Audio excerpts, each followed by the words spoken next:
Obtaining an inmate's court transcripts can be a complex process, but with the right guidance it can be done efficiently. The first step is to determine the court where the case was heard, as transcripts are typically maintained by the court clerk. You can find this information by searching online or contacting the inmate's lawyer or family member. Once you have identified the court, you will need to contact the court clerk to inquire about the process for obtaining transcripts. They will provide you with the necessary forms and instructions.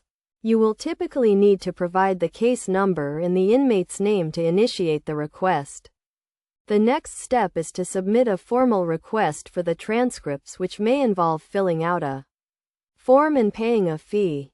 The fee for transcripts varies by court but is usually based on the number of pages or hours of testimony. You can expect to pay anywhere from a few dollars to several $100s depending on the length of the transcript. After submitting your request, the court will review it and determine if the transcripts are available. If they are, the court will provide you with a copy of the transcripts. This can take several days or weeks depending on the workload of the court. It is also possible to obtain transcripts through a third-party provider such as a court reporting agency. These agencies often have access to court records and can provide transcripts for a fee. However, be cautious when using third-party providers, as they may charge higher fees than the court. In some cases, transcripts may be sealed or restricted due to sensitive information. In these cases, you may need to obtain a court order to access the transcripts. This can be a lengthy and complex process and may require the assistance of a lawyer.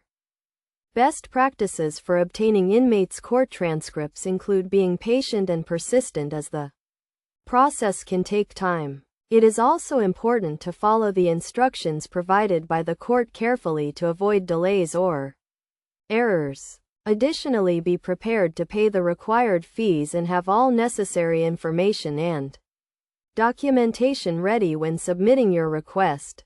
By following these steps and best practices, you can obtain an inmate's court transcripts efficiently and effectively. Remember to stay organized and keep track of your request, as the process can take several weeks or even months to complete.